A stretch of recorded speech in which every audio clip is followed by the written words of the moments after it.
Hello and welcome to South Asia Focus. I'm Smita Prakash. Maldives is facing a democratic crisis. Former President Mohammad Nasheed has been arrested on trumped-up terror charges. This after he repeatedly warned of radical elements gaining ground under the current Abdullah Yameen government. The USA, United Nations, European Union and India have already condemned Nasheed's arrest, while China has refused to comment on what it calls an internal matter of Maldives, fueling questions that is China backing Yameen?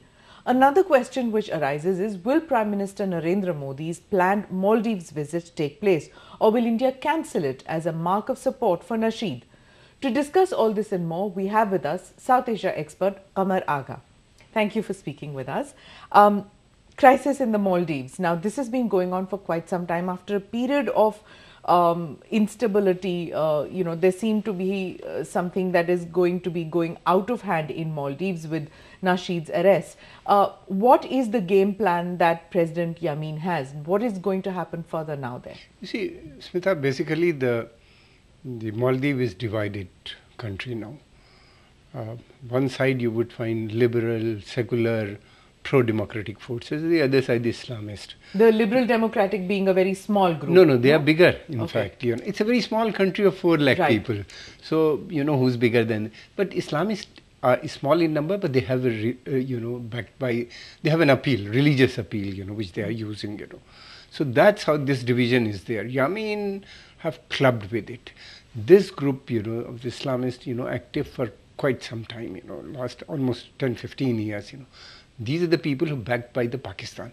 Basically, in Maldives, the liberal Islam was there. It was brought, Islam there was brought by the Persians, in 12th century, and a very liberal Islam was introduced. Sufi sects were operating, But last 15-20 years, like in Pakistan and many other countries, the Wahhabi, Salafi, or Deobandi influence have come. Especially in the northern islands, I've heard that there are even some reports that terror camps could be operating out there in the northern part of Maldives. And the thing is that it's become a playground for other countries to practice their brand of Islam or their brand of terrorism also. You see, there were two. The Jamaat-ud-Dawa of Pakistan and Lashkar-e-Taiba are very active, especially since the tsunami.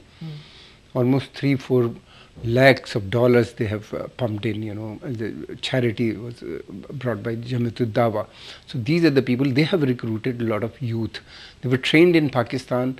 Some of them have fought also in Afghanistan and other places, in fact. They've gone from Maldives to Afghanistan. They've gone to Pakistan where they were trained and then sent to Afghanistan and other places. So there's recruitment of jihadis and militant jihadi movement going on in Maldives for a long time, almost 10 years, and Jamaat-ud-Dawa behind all these things, which is the parent organization of Lashkar-e-Taiba, basically, the Hafiz Saeed group. These are the people who are organizing. So the ISI is also very active in Maldives. ISI is managing all these things, Saudis are funding. Is that why that this move to not allow Nasheed to come up in any way at all out there? Is Nasheed not willing to play the game of Islamic fundamentalists? No, Nasheed is very liberal. He wanted development. He wanted peace. He wanted, development. He was encouraging democracy, and he was also encouraging tourism, because that's the only industry they have.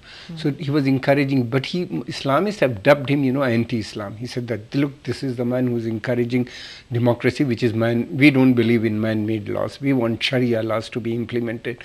So these are the weapons, which they are using. Sharia, in the name of Sharia, they are trying to capture power, And obviously they don't like the idea of tourism, international tourism. Yeah, they say Western ideas. Western would come. They have attacked. No, they have attacked, As a result, the economy is suffering, the price rise is taking place. Because unemployment Maldives really doesn't have anything else to offer. Exactly, except this industry, it's a very beautiful place. A lot of European tourists used to go there, spend some time, a lot of hotels were built, many more were supposed to come, and it was a major source of revenue for the local people. What is the game that China is playing in Maldives? You see, China is trying to build this army, naval bases all over, in Myanmar, Sri Lanka, and Maldives, Pakistan. These are the four very important naval bases, facilities which they're saying, as they call it, they're trying to build this.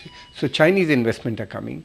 So what is the game plan in China? Pakistan has clubbed together against the forces of democracy, in the name of Islam, Chinese, Pakistanis are using, So the Chinese companies are going to come in, and I fear, they'll recruit, normally they'll recruit Pakistani laborers, and with this, the long run, they will try to change the demography of that country, because only 4 lakh people, they need workers. So worker will be provided by the Pakistan. Pakistanis are quite annoyed that India would be trying to interfere in Maldivian affairs by supporting Nasheed.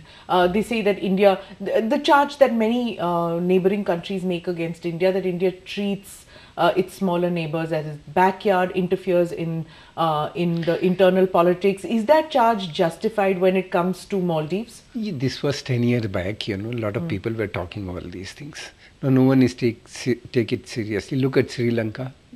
They've gone to the China and come back to India now.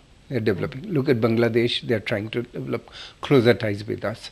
So all these countries, except Pakistan, Afghanistan wants closer ties with India. The people of Afghanistan, the government, so everybody wants, now, and India is also trying, what India is trying, the economic integration of the SAARC. All these countries should be, and their integration with Southeast Asia and Central Asia, this is the plan, because this is the region which is highly underdeveloped and backward also to an extent, Individual countries has made SAARC as his central area of focus, and he wants to improve relations with all South Asian neighbors. And Maldives is significant, isn't it? Maldives is, even though it's a very small country, it is significant to the Indian perspective about this region. It's not Indian. The peace and prosperity of the entire region, because this is the area, it's right in the middle of the Indian Ocean, and the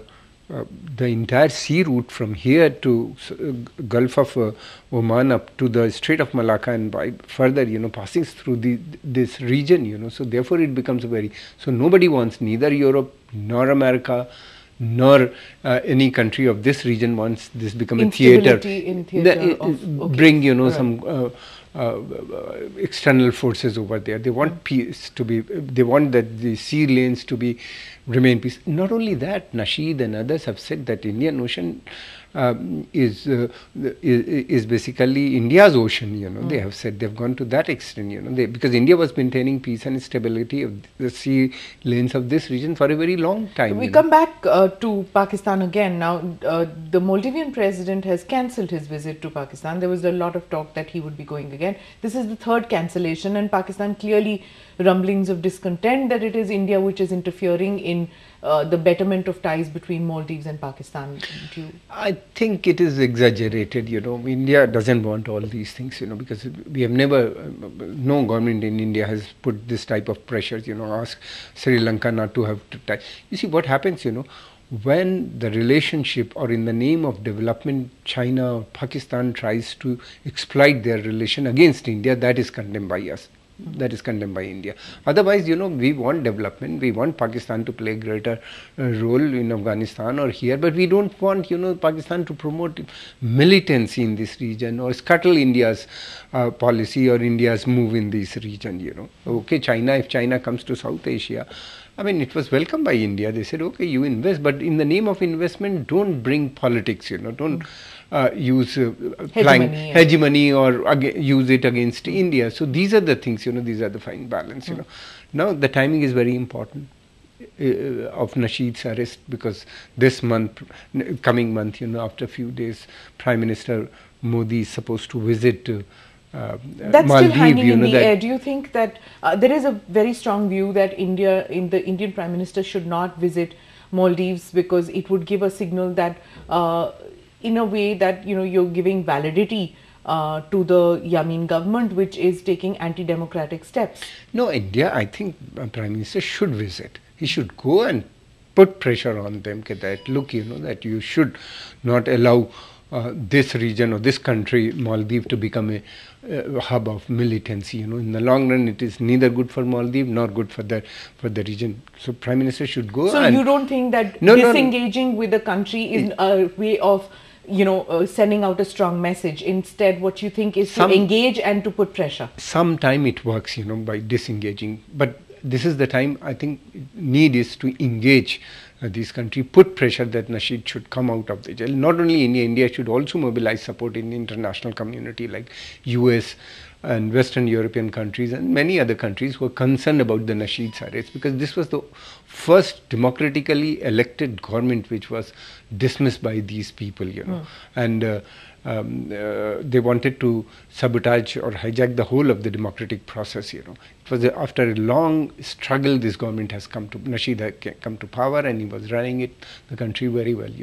So we want democracy. I mean, the democracy should come to that region also, because what would happen if these forces of destabilization gains power? It will have far-reaching consequences in the entire region. So you don't think that the situation in Maldives, the Islamic radicalization that is happening is irretrievable? It is still at a nascent stage. It can be, it can be checked easily, because the army chief Ahmed Shyam has mentioned one of his articles that instability and growing Islamic militancy is creating all these problems. He said if the stable government comes, if the democracy comes, the forces of destabilization or religious fanatism would be checked. That's the only way. So the Maldivian army is taking a kind of a more mature than the police.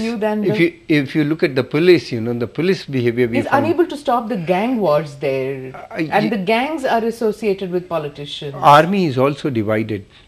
The society is divided because of this rise of Islamism all over the Islamic world. So that has impact there also, and this is they are exploiting. The army is still a center section, a big group, which is still wants democracy to continue, and he wants this religious extremism, it should be curbed. They want, So there is a group, the army Major General Shyam has mentioned all these things. Thank you very much for speaking with us. Thank you.